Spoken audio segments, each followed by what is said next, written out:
Bonjour à tous, alors nous allons traiter en vidéo l'exemple 2 du cours, voir comment représenter une fonction linéaire quand on connaît un nombre et son image, et voir ensuite comment déterminer l'expression d'une telle fonction linéaire.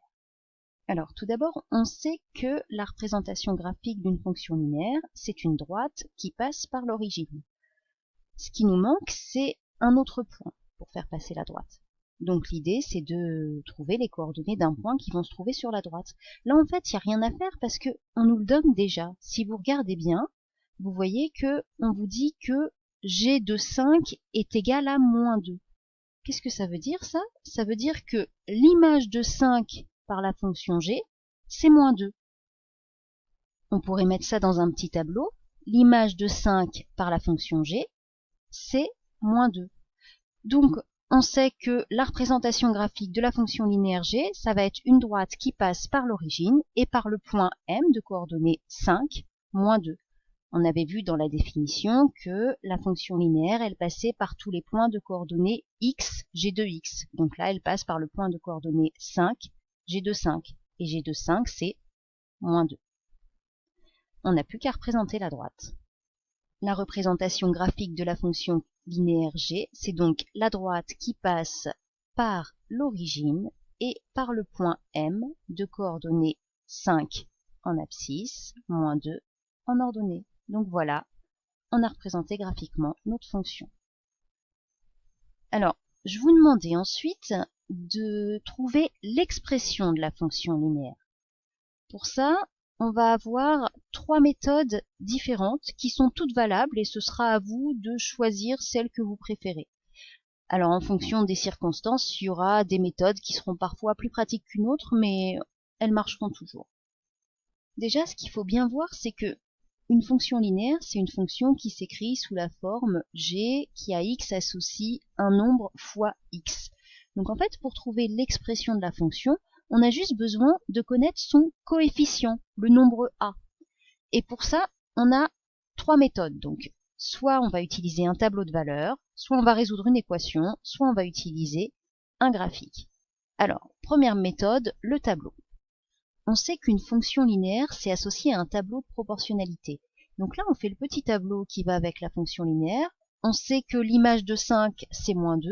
Donc on met 5 dans la ligne des x et puis on met moins 2 en image. On sait que le coefficient de la fonction linéaire, c'est le coefficient de proportionnalité du tableau. Donc on n'a plus qu'à trouver le coefficient de proportionnalité du tableau. Le coefficient de proportionnalité, c'est le nombre qui est là. Donc il faut qu'on se demande, c'est 5 fois combien qui fait moins 2? C'est une multiplication à trous et pour trouver le nombre qui manque, on doit faire une division. Et la division à faire, c'est moins 2 divisé par 5. Donc le coefficient de proportionnalité du tableau, c'est le nombre a, c'est moins 2 divisé par 5. On fait toujours le nombre du bas divisé par le nombre du haut. Donc voilà, on a trouvé le coefficient de la fonction linéaire. C'était la première méthode. La deuxième méthode, c'est la résolution d'une équation. On sait que g, c'est une fonction linéaire. Donc on sait qu'elle s'écrit sous la forme g de x égale un nombre qu'on appelle en général a fois x. Donc, pour trouver le nombre a, on a une équation. Pour trouver le nombre a, il suffit qu'on se débarrasse du x. Et donc pour se débarrasser du x qui multiplie a, on divise par x. C'est une équation. Donc si on divise par x d'un côté, on divise par x de l'autre. Ça marche seulement si x est différent de 0, parce que diviser par 0, ça n'est pas possible, ça n'a pas de sens. Donc finalement, pour tout nombre x différent de 0, le nombre a, il est égal à g de x, c'est-à-dire l'image, divisé par x, c'est-à-dire l'antécédent. Voilà une formule qui va être bien pratique finalement pour trouver à chaque fois le coefficient d'une fonction linéaire. Il suffit de faire l'image divisée par l'antécédent. Donc là, dans notre cas, le nombre a, ça va être l'image de 5 par la fonction g, c'est-à-dire moins 2, divisé par 5. On retrouve le même résultat que tout à l'heure, heureusement, c'est-à-dire que le coefficient de la fonction linéaire, c'est moins 2 cinquièmes. La troisième méthode, c'est la méthode graphique. Si on est attentif, on s'aperçoit que le déplacement avancé de 5, descendre de 2, il permet d'aller d'un point à un autre de la droite. Je vous montre. Si je me place sur ce point-là, par exemple, et que j'avance de 5, 1, 2, 3, 4, 5, et que je descends de 2, 1, 2, je retombe sur un point de la droite. Je recommence. J'avance de 5, 1, 2, 3, 4, 5, je descends de 2, 1, 2, je retombe sur un point de la droite. Et je pourrais continuer comme ça à l'infini.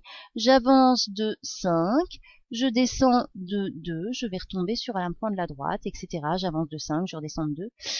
Alors ça, on pourrait le démontrer, mais bon, vu les conditions, on va pas le faire ici. Quand vous reviendrez en classe, pourquoi pas. On peut remarquer qu'on peut se mettre n'importe où, hein, ça marche. Là, si je me mets ici, là, sur la petite interligne, j'avance de 5, 1, 2, 3, 4, 5, je descends de 2, attention, 2 carreaux, ça veut dire que là, ça me fait, hop, un carreau, là, ça me fait le deuxième carreau, et hop, je suis retombée sur ma droite. Donc, ça nous donne en quelque sorte la direction de la droite, ce déplacement-là. Ça nous donne donc la direction de la droite, et c'est ce qu'on va appeler le coefficient directeur de la droite. Et alors ce coefficient directeur, c'est quoi? C'est le déplacement vertical, donc moins 2 en ordonnée, divisé par le déplacement horizontal, et on retrouve le même coefficient que dans les deux méthodes précédentes. Donc là, je remontre, pour avoir le coefficient directeur, on avait dit qu'on avançait de 5, avancer ça va être un nombre positif, c'est plus 5, et on descend de 2, donc le descendre ça va être un nombre négatif, et donc le coefficient directeur ça va être le déplacement vertical, donc moins 2, divisé par le déplacement horizontal, 5, voilà, moins 2 sur 5. Donc le coefficient directeur de la droite, c'est également le coefficient directeur de la fonction linéaire. Et donc, grâce à ces trois méthodes, le tableau, l'équation et le graphique, on a trouvé à chaque fois que le coefficient de la fonction linéaire, c'était moins 2 cinquièmes, et donc l'expression de la fonction linéaire, c'est la fonction g qui à x associe moins 2 cinquièmes de x. Voilà, donc vous avez tout ça en résumé sur la feuille de cours que je vous ai mise dans le NT. Il n'y a plus qu'à faire les exercices maintenant.